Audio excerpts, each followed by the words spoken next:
हम शुरू करते हैं अपना पहला चैप्टर डिफरेंशिएशन। हिंदी में इसको अवकलन कहते हैं। हमारा जो माध्यम होगा हम दोनों में बोलेंगे, अंग्रेजी में भी और हिंदी में भी। वैसे गणित में बहुत ज्यादा फर्क पड़ता नहीं है, आप हिंदी में बोलिए और या अंग्रेजी में बोलिए, बात एक जैसी होती है। आप डिफरेंशिएशन कह दीजिए, आप अवकलन कह दीजिए, आपको इसमें सिर्फ इतना ही रहेगा कि ज्ञात कीजिए डी बाई डी एक्स क्या है या find the d y by d x. तो हम सबसे पहला कॉन्सेप्ट पढ़ते हैं डिफरेंशिएशन। डिफरेंशिएशन क्या होता है? हमारे पास अगर कोई फंक्शन है, फंक्शन को फलन बोलते हैं। अगर कोई फंक्शन है और फंक्शन को छोटे छोटे टुकड़ों में बांट देना, यह डिफरेंशिएशन कहलाता है। यह फंक्शन है, अगर हमने इसको छोटे छोटे टुकड़ों में बांट दिया तो यह डिफरेंशिएशन कहलाता है। और जब हम इसको इकट्ठा कर देते हैं, जोड़ देते हैं, तो हम इसको क्या कहते हैं? समाकलन कहते हैं, इंटीग्रेशन कहते हैं। तो जरा हम बात करते हैं, हम बहुत बारीकी से छोटे छोटे टुकड़े ना पढ़ते हुए हम मोटी मोटी बात पढ़ते हैं जो हमारे एग्जाम में आएगी। तो सबसे पहले हम फॉर्मूले से शुरू करते हैं, ठीक है। अगर डिफरेंशिएशन लिखना हो तो हम कैसे लिखते हैं? जैसे मान लीजिए हमारे पास एक फलन, एक फंक्शन एफ एक्स है। आपको एफ एक्स लिखा रहेगा या आप इसको कहते हैं y equals to f x. y की वैल्यू एफ एक्स के बराबर होती है। या तो आप एफ एक्स बोल लीजिए या आप y बोल लीजिए, y बराबर एफ एक्स। हमें क्या करना है? इसका डिफरेंशिएशन लिखना है। कैसे लिखते हैं इसको? हमारे पुस्तक में या हमारे क्वेश्चन पेपर में सबसे पहला इस तरीके से रहेगा, D by d x of F x. D by d x किसका? एफ एक्स का। आप इस बात को यह भी लिख सकते हैं, यह है d y by d x. जो नीचे में रहता है उसको हम बोलते हैं विथ रिस्पेक्ट टू, या किसी के सापेक्ष में। इसका यह मतलब हुआ कि हम y का डिफरेंशिएशन कर रहे हैं, y का अवकलन कर रहे हैं x के सापेक्ष में। हम y को डिफरेंशिएट कर रहे हैं x के सापेक्ष में।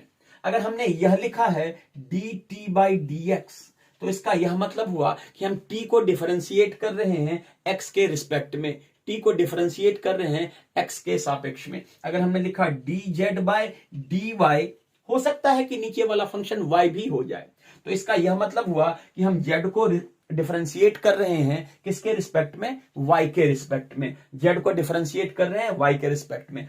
अंग्रेजी में इसको बोलते हैं विथ रिस्पेक्ट टू, और हिंदी में इसको बोलते हैं सापेक्ष में। हिंदी में इसको बोलते हैं सापेक्ष में।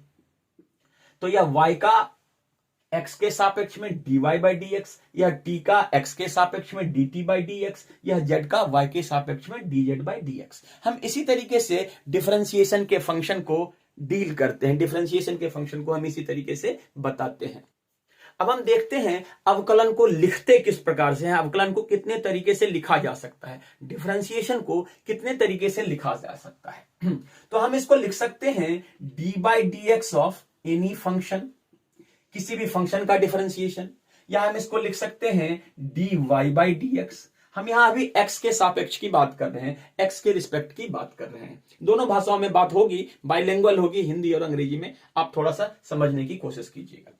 कभी कभी हम इसको एफ डैश एक्स भी लिखते हैं, कभी कभी हम इसको एफ डैश एक्स भी लिखते हैं, कभी कभी हम इसको वाई डैश भी लिखते हैं, कभी कभी हम इसको f1x भी लिखते हैं, कभी कभी हम इसको y1 भी लिखते हैं। इतने सारे तरीके से आप डिफरेंशिएशन को लिख सकते हैं। जैसे हमें डिफरेंशिएशन करना है एक्स स्क्वायर का, किसके सापेक्ष में? x के सापेक्ष में। किसके रिस्पेक्ट में? x के रिस्पेक्ट में। तो इस स्टेटमेंट को हम बोलेंगे D by d x of x square. X square का डिफरेंशिएशन किसके रिस्पेक्ट में? x के रिस्पेक्ट में। D by d x of x square. या अगर हमें यह लिखना हो, इसी स्टेटमेंट को हमें लिखना हो, तो हम इसको ऐसा भी लिख सकते हैं कि हमने कहा जी y की वैल्यू किसके बराबर है? एक्स स्क्वायर के बराबर है। y की वैल्यू किसके बराबर है? एक्स स्क्वायर के बराबर है। तो हमें क्या निकालना है? डिफरेंशिएशन किसका निकालना है? इस फंक्शन का एक्स स्क्वायर का किसके सापेक्ष में? एक्स के सापेक्ष में। तो हम इसको लिखेंगे d y by d x equals to d by d x of x square. आप इसको ऐसा भी लिख सकते हैं d by d x of x square, आप इसको ऐसा भी लिख सकते हैं d y by d x equals to d y d x of x square. यह सामान्य सी बात है किसी भी चीज का डिफरेंशिएशन। आपको प्रश्न पत्र में ऐसे सवाल लिखेंगे, प्रश्न पत्र में ऐसे सवाल लिखेंगे कि d by d x of sine x, आपको ऐसे सवाल लिखे आ सकते हैं d by d x of a to the power x, आपको ऐसे सवाल लिखे आ सकते हैं d by d x of e to the power x. तो इसका यह मतलब हुआ कि आपको साइन एक्स का डिफरेंशिएशन करना है, किसके सापेक्ष में, किसके रिस्पेक्ट में, एक्स के रिस्पेक्ट में। आपको ए टू दी पावर एक्स का डिफरेंशिएशन करना है, किसके रिस्पेक्ट में, एक्स के रिस्पेक्ट में। आपको ई टू दी पावर एक्स का डिफरेंशिएशन करना है, किसके रिस्पेक्ट में, एक्स के रिस्पेक्ट में। यह सामान्य सी बात है। अगर हमें कहीं ऐसा लिखा हो कि d by d t of sine T, तो इसको हम यह समझेंगे कि हमें साइन टी का डिफरेंशिएशन करना है, किसके रिस्पेक्ट में, टी के रिस्पेक्ट में। यानी यहां पर जो हमारा मूल फंक्शन है, जो हमारा मूल फलन है, यह साइन टी हो जाएगा। अगर हमें यह लिखना है d by d t of e to the power t, तो हमें किसके रिस्पेक्ट में करना है, किसके सापेक्ष करना है, टी के सापेक्ष में करना है। तो आपको लिखने का तरीका आ गया होगा। अगर आपको प्रश्न पत्र में कुछ ऐसी बात लिखी रहेगी, क्या रहेगा, ज्ञात करें d by d x of sine x, ज्ञात करें d by d x of a to the power x, या find the d by d x of sine x, find the d by d x of a to the power x. या आपको यह भी हो सकता है कि differentiate sine x with respect to x, sine x का अवकलन करें एक्स के सापेक्ष में। Differentiate sine x with respect to x, sine x का अवकलन करें एक्स के सापेक्ष में। Differentiate a to the power x with respect to x, आपको इसका यह मतलब हुआ कि ए के पावर एक्स का क्या करना है, डिफरेंशिएशन करना है, अवकलन करना है, किसके सापेक्ष में, एक्स के सापेक्ष में। इस तरीके से आप सवाल को समझ सकते हैं। अब हम आएंगे इसके फार्मूलेज पर। अब हम पढ़ेंगे कि कैसे हम इसका फार्मूला बनाएंगे और हम आगे की कहानी शुरू करेंगे। छोटे छोटे फार्मूले पढ़ते हैं और उसकी हम कहानी देखते हैं। तो हमारे पास जो पहला फार्मूला है d by d x of x to the power n. अगर एक्स की पावर एन है तो उसका डिफरेंशिएशन किसके सापेक्ष में, एक्स के सापेक्ष में। तो इसका आंसर होता है n x n minus one, इसका आंसर होता है n x n minus one. तो आपने क्या कहा, d by d x of x की पावर n क्या होगा, n x n minus one. क्या मतलब क्या हुआ इसका, इसका मतलब हुआ कि n की वैल्यू कुछ भी हो सकती है, n की वैल्यू कुछ भी हो सकती है। हमने कहा d by d x of x square, यहां पर n की वैल्यू कितनी है, 2 है। तो फॉर्मूला क्या कहता है कि जो पावर है वह यहां चला जाएगा, 2x और 2 माइनस 1, यानी 2x की पावर 1, आंसर हो जाएगा 2x। हल्की सी बात है। अगर x की पावर n है तो कैसा डिफरेंशिएशन होगा, nx n माइनस 1, यानी अगर x की पावर 2 है तो यह हो जाएगा 2x 2 माइनस 1 2x की पावर 1।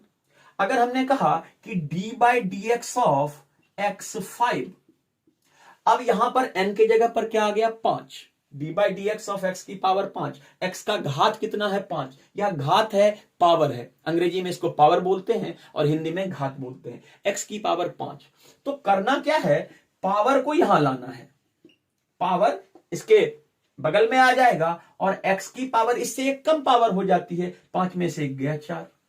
अगर आपको यह करना है d by d x of x की पावर 11, ठीक है, तो हम क्या करते हैं कि पावर को बगल में ले आते हैं और इसमें एक कम कर देते हैं। यहां जो नंबर है x है तो x लिखेंगे। अगर हमें यह रहेगा d by d t of t की पावर 7, तो यहां t है, यहां t की पावर 7 है, बिल्कुल आसान तरीके से 7 यहां लिखेंगे और t की पावर 6, 7 यहां लिखेंगे और t की पावर 6। इसी स्टेटमेंट को दूसरे तरीके से लिखा जा सकता है। क्या लिखा जा सकता है, यदि y बराबर क्या हो, x की पावर 4 हो, तो क्या ज्ञात करें, क्या निकालें, dy बाई डी एक्स। तो आपको क्या निकालना है, dy बाई डी एक्स। तो इसका मतलब क्या हुआ कि आपको यहां भी ऐसा लिखना पड़ेगा, d by d x of x 4। अब आप इसका फॉर्मूला देखिए कि x4 क्या हो जाएगा, यह हो जाएगा पावर यहां और x की पावर 4 में से गया 3। तो इस तरीके से आप सिंपल तरीके से इन सारे फंक्शंस का डिफरेंशिएशन कर सकते हैं, इन सारे फलनों का आप क्या कर सकते हैं, अवकलन कर सकते हैं। सबसे महत्वपूर्ण बात करते हैं, अगर आपके पास कोई भी कांस्टेंट है, आपको कहा गया डी बाई डी एक्स की यहां पर कांस्टेंट के है, तो हमेशा नियम कहता है कि अगर कोई कांस्टेंट है तो इसका डिफरेंशिएशन क्या होगा, 0, है ना। तो इसका यह मतलब हुआ डी बाई डी एक्स अगर यहां 3 लिखा हो तो 0, डी बाई डी एक्स अगर यहां 1/2 लिखा हो तो यह 0। कांस्टेंट का मतलब क्या होता है, अचर। कोई संख्या हो सकती है, वह अचर होती है। अचर का मतलब जिसकी वैल्यू बदलती नहीं है, कांस्टेंट का मतलब जिसकी वैल्यू बदलती नहीं है। 1, 2, -1, -2, √3, ये सब क्या हो सकता है, आपका कांस्टेंट हो सकता है। तो जैसे ही आपने कांस्टेंट लिखा, इसका डिफरेंशिएशन 0 हो जाएगा। 3 लिखा तो डिफरेंशिएशन 0, 2 लिखा तो डिफरेंशिएशन 0। किसी के सापेक्ष में यहां x हो सकता है, यहां t हो सकता है।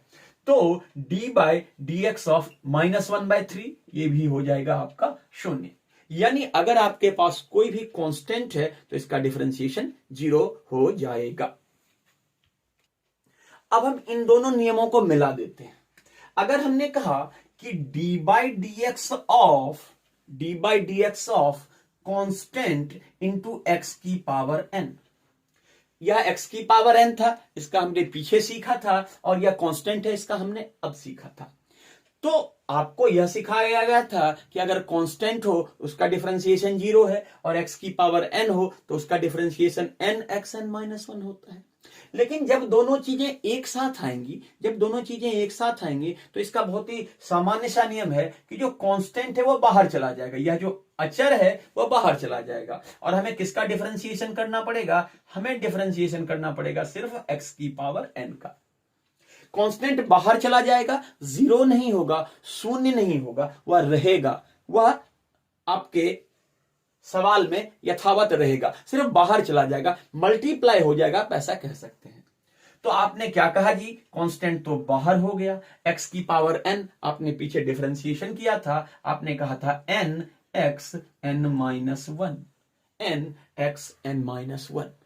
अब थोड़ी थोड़ी बात हमें समझ में आने लगी। अब यहां से हम एग्जांपल लेंगे और देखेंगे कि हमने डिफरेंशिएशन कितना सीखा। अगर हमें यह लिखा हुआ है d बाई डी एक्स की पावर 3x5, पावर नहीं, d by d x of 3x की पावर 5, हमें इसका डिफरेंशिएशन करना है। तो आप जरा समझिए कि आपने इस 3 को बाहर निकाल देना है, आपको डिफरेंशिएशन किसका करना है, x की पावर 5 का। अब आपने क्या सीखा था, आपने यह सीखा था कि जब x की पावर 5 होगी तो 5 बाहर आएगा और पावर 1 कम हो जाएगी। क्या यह 3 रहेगा, बिल्कुल, यह 3 था और यह 3 रहेगा। तो हमने 3 को मान लीजिए ब्रैकेट में ले लिया, 3 को ब्रैकेट में ले लिया। अब x की पावर 5, तो हमने यहां पर क्या कहा, 5x की पावर 4। तो अब जरा से इसका हम मल्टीप्लीकेशन करते हैं, गुणनफल करते हैं, तो हमें क्या निकल कर आएगा, 15x की पावर 4। उत्तर क्या हो गया, d by d x of 3x की पावर 5, यह हो गया 15x की पावर 4। उम्मीद है आपको समझ में आ रही होगी बात। अब आते हैं कुछ और प्रश्न की तरफ। अगर हमें यह लिखा रहेगा कि d by d x of -2/3 और x की पावर -4, इसका डिफरेंशिएशन करना है, ठीक है। अब हमारे पास जो पावर है यह नेगेटिव में आ गया, माइनस में आ गया, ऋणात्मक आ गया। क्या यह फॉर्मूला काम करेगा, मैंने कहा था n के किसी भी वैल्यू के लिए काम करेगा। n की वैल्यू सम हो, विषम हो, धन हो, ऋण हो, इवन हो, ऑड हो, पूर्ण हो, अपूर्ण हो, सब के लिए काम करेगा। तो नियम क्या कहता है कि सबसे पहले यह जो कांस्टेंट है इसको बाहर कर दें, -2/3 को बाहर कर दें। किसका डिफरेंशिएशन करना है, d by d x of x की पावर -4। इसको थोड़ा सा हमने ब्रैकेट में रख। अब नेगेटिव में क्या बात होगी, फार्मूला याद कीजिए क्या था, अगर x की पावर n था तो आपने कहा था यह n यहां चला जाता है और इसका -1 हो जाता है। तो आप अगर इस बात को सोचने की कोशिश करते हैं, x की पावर -4, तो -4 यहां पर आएगा और यह क्या हो जाएगा, x की पावर -4। अब इसमें एक घटेगा, इसमें एक घटेगा, तो यह -1 हो जाएगा। तो उत्तर क्या हो जाएगा, -4 x की पावर -5। हमें यह लगता था जब हम पॉजिटिव नंबर की बात करते थे, जब हम धन संख्या की बात करते थे, तो यह क्या होता था, घट जाता था, ऋण संख्या में यह बढ़ गया, तो यह आ गया -4 x की पावर -5। इसको लिखने का तरीका क्या है कि जब भी किसी संख्या की पावर में नेगेटिव हो, जब भी किसी संख्या का घात ऋणात्मक हो, तो आप उसको जब नीचे लाते हैं तो वह घात धनात्मक हो जाता है, पावर पॉजिटिव हो जाता है। तो x की पावर -5 है, तो जब आप इसको नीचे की ओर लाइएगा तो x की पावर 5 हो जाएगा, यह ऋणात्मक धनात्मक हो जाता है। तो सिर्फ और सिर्फ इसका जो अगर आपको डिफरेंशिएशन करना है तो उसका उत्तर -4 की पावर 4/x की पावर 5 होगा। तो आप कह सकते हैं -2/3, इसका आपने यहां कर लिया है, तो आप यहां लिख सकते हैं x की पावर 5 -4 इंटू -2 या +8/3 इंटू 1/x की पावर 5। इसका आंसर यह हो जाएगा। सामान्यतः होता क्या है कि जब नेगेटिव नंबर आते हैं तो हम थोड़े से कंफ्यूज हो जाते हैं, तो हम आपको एक इसका और लूप बताते हैं, एक दूसरा रास्ता बताते हैं कि आप नेगेटिव नंबर का सीधे फार्मूला समझ करके, फार्मूला है नहीं, आप फार्मूला समझ लीजिए, मैं एक फार्मूला लिखता हूं, आप उसको रट लीजिए, याद कर लीजिए, तो आपकी कहानी हो जाएगी। तो हम फार्मूला इस प्रकार से बनाते हैं। हमने कहा कि हमें क्या निकालना है, d/dx ऑफ x की पावर -n। अब इस बात को इस तरीके से समझेंगे कि हमको यह निकालना है d/dx ऑफ 1/x की पावर n। मैंने क्या कहा कि घात ऋणात्मक है, पावर नेगेटिव है, नीचे आएगा x की पावर n। अब हम यहां से फॉर्म याद करेंगे। अब यहां से हम एक फॉर्मूला बनाएंगे कि अगर कहीं पर यह हो तो इसका उत्तर होता है -n x की पावर n+1। इसका उत्तर होता है -n x की पावर n+1। जैसे देखिए, मैंने कहा d/dx ऑफ x की पावर -11, इसको क्या लिखेंगे, d/dx ऑफ 1/x की पावर 11।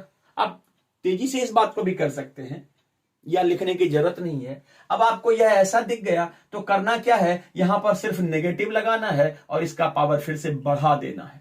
क्या किया था, यहां पर नेगेटिव लगाया था, यहां n की जगह माइनस लगाया था और यहां पर इसके पावर को बढ़ा दिया था।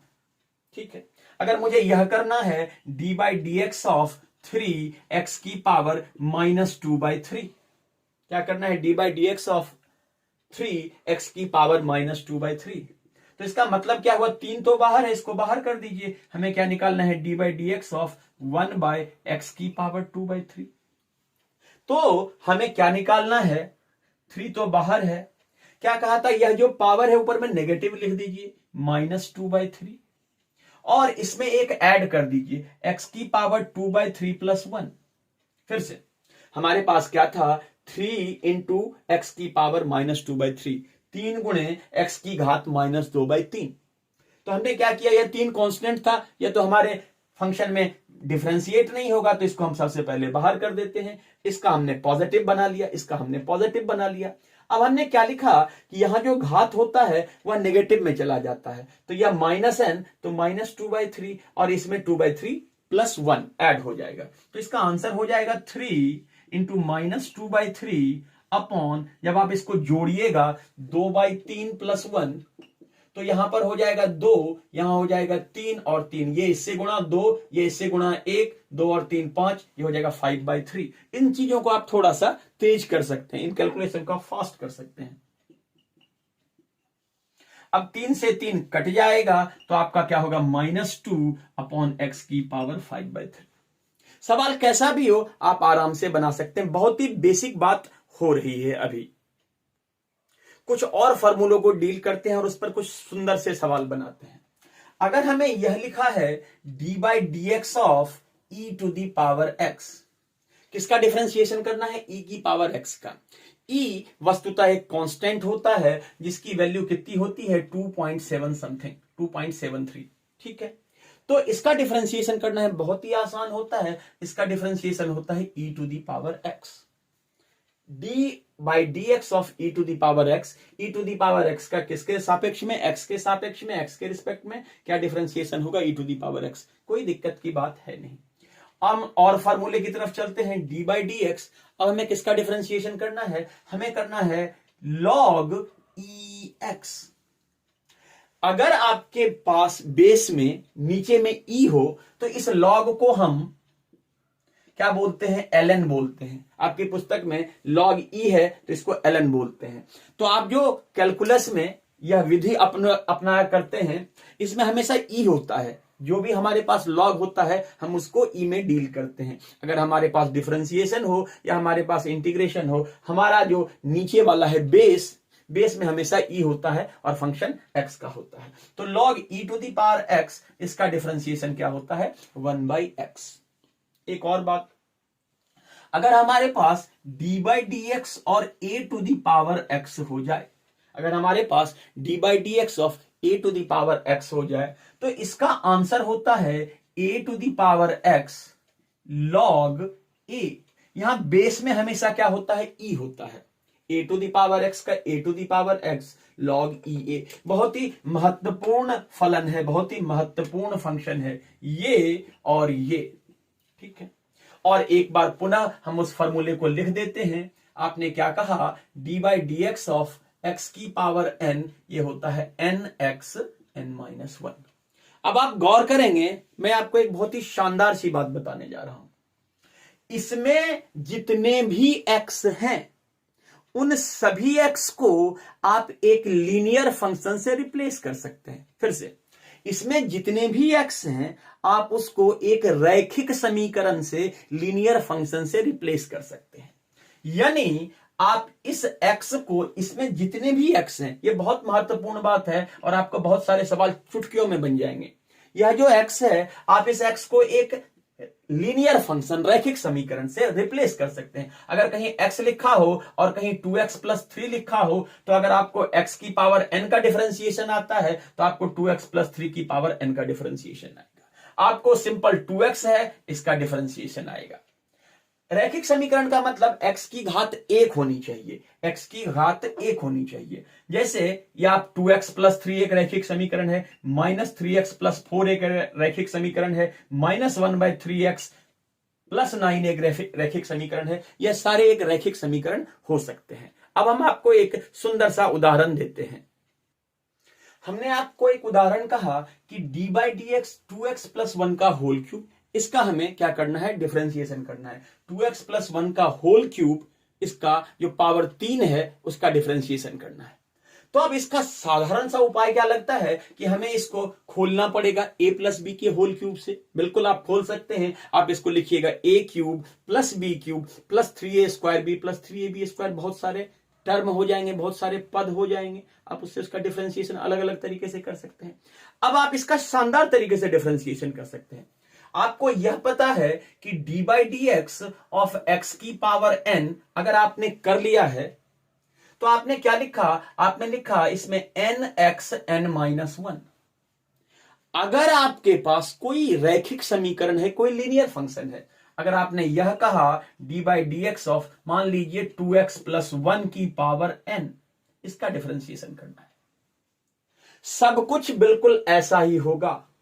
n की जगह n रखेंगे, 2x प्लस 1 की जगह 2x प्लस 1 रखेंगे, n-1 की जगह n-1 रखेंगे। जहां जहां x था वहां वहां 2x प्लस 1 रख दिया। एक काम इसमें क्या करना है, x के साथ जो भी गुणनफल है, x के साथ जो मल्टीप्लायर है, x के साथ जो कोफिशिएंट है, x का जो गुणक है, उससे हमको सिर्फ यहां पर मल्टीप्लाई कर देना है। उससे हमको यहां पर सिर्फ क्या करना है, गुणा कर देना है। आपका एकदम उत्तर तैयार हो जाएगा। फिर से d by d x of x की पावर n, अगर x की पावर n है, इसका डिफरेंशिएशन आपने सीखा nx n-1।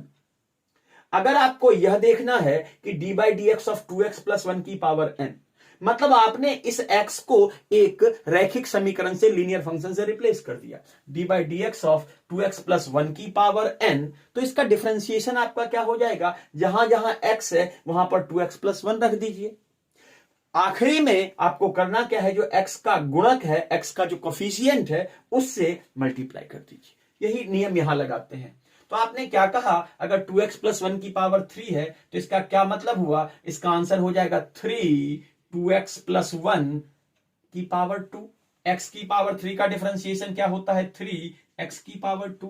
तो इसका डिफरेंशिएशन ये हो जाएगा। इसमें उत्तर में हमें लिखना क्या है, उत्तर में हमें सिर्फ 1 2 से और मल्टीप्लाई कर देना है। क्यों, क्योंकि x का कोफिशिएंट 2 था। तो बिना इसको खोले हुए आप आराम से कर सकते हैं। यह तब और अच्छा हो जाता है जब फंक्शन थोड़े से बड़े हो जाते हैं। जैसे हमने कहा D by d x of -3/2x plus 7 और इसकी पावर 100। तो आप इसको क्या समझेंगे, आप इसको समझेंगे x की पावर 100, x की पावर 100, x का घात 100। आप इसको बिल्कुल x का पावर 100 के हिसाब से बनाइए। तो अगर आपने कहा x की पावर 100 तो 100 नीचे जाएगा। अगर आपने कहा D by d x of x की पावर 100 तो यह 100 यहां पर आएगा और इसमें पावर 1 कम हो जाएगा, इसमें पावर 1 कम हो जाएगा। तो क्या हम इसको कैसा लिख सकते हैं, हम इसको लिख सकते हैं 100 लिखा, x की जगह यह पूरा रिप्लेस कर दिया, पूरा हटा दिया। रिप्लेस करने का मतलब होता है हटा देना। पावर कितना लिखा, 99। अब बस गौर करने की बात क्या है, x के साथ गुणक क्या है, -3/2 कोफिशिएंट। तो यहां पर -3/2 से और मल्टीप्लाई कर देंगे। फर्दर आप इसको सॉल्व भी कर सकते हैं बाद में और इसको सरल कर सकते हैं। 2 को 100 से काटिएगा तो आसान हो जाएगी बात। ठीक है, तो आंसर हो जाएगा, जब 2 को 100 से काटेंगे तो 50, 50 गुणे 3 -150। तो इसका आंसर होगा -150 -3/2x प्लस 7 की पावर 99। तो आप इस तरीके से इन चीजों को कर सकते हैं। आइए एक बहुत ही शानदार सा उदाहरण लेते हैं। हमने कहा D by d x of 1/3x plus 4 की पावर 7। हमें क्या करना है, 1/3x प्लस 4 की पावर 7 का डिफरेंशिएशन करना है। तो हमने यह देखा था कि d by d x of 1/x की पावर n क्या होता है, -n x की पावर n प्लस 1। तो यहां पर भी यह x है, इसी x को तो हमने लीनियर से रिप्लेस किया है। तो आप बिल्कुल इसका आंसर लिख सकते हैं। क्या यह जो पावर है ऊपर में चले जाएगी, 7 का -7 होगा, यह हो जाएगा 3x प्लस 4 पावर 8 हो जाएगी। लेकिन मल्टीप्लाई करना है, डिवाइड नहीं करना है। तो अगर आपने मल्टीप्लाई किया तो यह 3 यहां पर मल्टीप्लाई हो जाएगा। हमने क्या कहा था, जो x का गुणक है, x का जो कोफिशिएंट है, उससे मल्टीप्लाई कर देना है, गुणा कर देना है। तो आंसर हो जाएगा -21 3x प्लस 4 की पावर 8। अब आपने जितने भी फॉर्मूले पढ़े हैं उनमें यह उपयोग कर सकते हैं। जैसे हमने आपको कहा कि e to the power 2x plus 3dx, आप इसका डिफरेंशिएशन करके दिखाइए। इंटीग्रेशन लिख दिया गलती से, d by d x of e to the power 2x plus 3। तो आपने यह पढ़ा है कि e to the power x का जो डिफरेंशिएशन होता है यह तो e to the power x होता है, और यहां पर जो x है हमने इसको लीनियर फंक्शन से रिप्लेस कर दिया है। तो आप सामान्य नियम से यह समझ सकते हैं कि इसका आंसर तो होगा e to the power x, x की जगह 2x प्लस 3। अब x का गुणक क्या है, x का गुणक है 2, तो हमने इसको 2 से मल्टीप्लाई कर दिया, तो इसका उत्तर हो जाएगा 2 को इधर लिख लिया कीजिए, सुंदर लगता है देखने में और लिखने का तरीका भी यह ऐसे ही होता है। तो इसका उत्तर हो जाएगा 2 e to the power 2x plus 3। कुछ एग्जाम्पल और करते हैं। अब हमने लिखा d by d x of e to the power -2x plus 3। यह भी वही फंक्शन है, आपको समझना है। अगर लीनियर है तो बिंदास आप लिख सकते हैं e to the power 2x या e to the power x, जो भी है। तो आपको इसका उत्तर क्या लिखना है, e to the power x का आप जानते हैं e to the power x होता है, तो आपने लिख दिया e to the power x की जगह क्या था, -2x प्लस 3। अब x का गुणक क्या है, -2, तो -2 से मल्टीप्लाई कर दीजिए। क्या कहा था, यहां मल्टीप्लाई कर दीजिए, लिखने में दिखने में आसान लगता है, अच्छा लगता है। तो इसका आंसर ये हो जाएगा।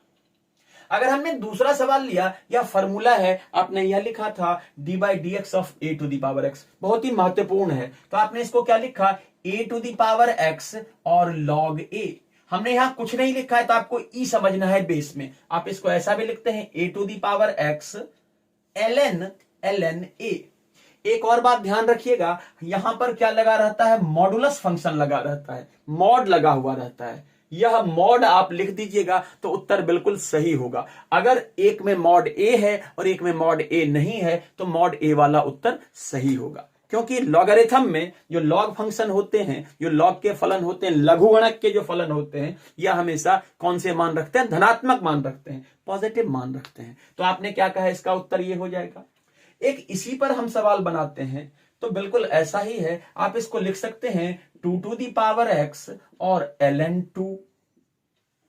अगर यह सवाल कुछ ऐसा हो जाए d by d x of 3 to the power minus 4x plus 7, तो आपको क्या लगेगा, क्या यह इस फंक्शन का है, जरा देखते हैं। यहां पर a है, यहां पर x है, एक कांस्टेंट टाइप का कुछ है और ऊपर में पावर है। तो यहां पर a है और ऊपर में पावर है।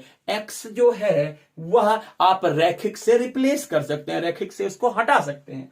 तो यह जो समीकरण है, यह जो इक्वेशन है, यह लीनियर है। 4x माइनस 4x प्लस 7 रैखिक है, तो बिल्कुल यह इसी फॉर्म का सवाल हुआ। तो आप इसका आंसर क्या लिखेंगे, a to the power x यानी 3 to the power minus 4x plus 7। बहुत बढ़िया। अब फिर क्या लिखते थे, लॉग ये वाला जो उत्तर होता था, तो आपने लिखा ln3। 3 को पॉजिटिव लिखने की कुछ खास जरूरत है नहीं, यहां मैंने लिख दिया, नहीं भी लिखते। क्या इसका उत्तर हो गया, नहीं। इसमें एक समस्या है कि x का कोफिशिएंट है -4, तो इसको आपको -4 से और मल्टीप्लाई करना होगा। तो इसको लिखने का शानदार सा तरीका यह होगा -4 3 to the power -4x plus 7 और ln3, ये हो जाएगा इसका उत्तर। सबसे पहले हमने क्या कहा, ए टू दी पावर x से शुरू किया, ए टू दी पावर x, फिर क्या कहा, log a। अब यहां रैखिक समीकरण था, लीनियर फंक्शन था, तो हमने इसको जो भी उसका कांस्टेंट था, जो भी उसका गुणक था, उससे हमने मल्टीप्लाई कर दिया कोफिशिएंट से। कोफिशिएंट था -4, तो हमने इसको इस विधि से लिख दिया। पहले -4 लिखा, फिर ये लिख दिया, फिर ये लिख दिया। ये लिखने का एक सुंदर सा तरीका है। उम्मीद करता हूं कि आपको आज की बात समझ में आई होगी। मेरा वीडियो बनाने का एक ही और एक मकसद है, क्योंकि परीक्षा बहुत नजदीक आ रही है, तो आपका, अगर आप में से किसी एक बच्चे का भी यह वीडियो भला कर दे, किसी एक बच्चे को भी यह आ जाए, क्योंकि यह कोरोना का समय है, बहुत सारे लोगों को बहुत सारी समस्याएं आई थी, बहुत सारे लोगों ने पढ़ा नहीं, स्कूल बंद थे, विद्यालय बंद थे, शिक्षक नहीं थे, आपके कोचिंग बंद थे, आपके स्कूल्स बंद थे, तो आपको चीजें अच्छे से समझ में नहीं आई और बहुत ही कम समय बचा हुआ है। तो अगर आप में से किसी भी एक बच्चे का, जो भी यह बच्चा देख रहा है, किसी भी एक बच्चे का भला हो जाए, तो मुझे लगेगा कि मैंने अपने बिहार के लिए, अपने प्रांत के लिए कुछ अच्छा किया। मैं रहता नहीं हूं बिहार में, बट मुझे एक कनेक्शन सा लगेगा कि मैंने कुछ अच्छा किया। आपको अच्छा लगे, आप अपने मित्रों को जरूर बताइए। लाइक डिसलाइक करना आपकी मर्जी है, शेयर सब्सक्राइब करना आपकी मर्जी है, लेकिन अगर आप अपने मित्रों तक इसको पहुंचाएंगे तो हो सकता है किसी और का भला हो जाए। तब तक के लिए आप पढ़ाई करते रहें। आपका दिन शुभ हो। जय हिंद।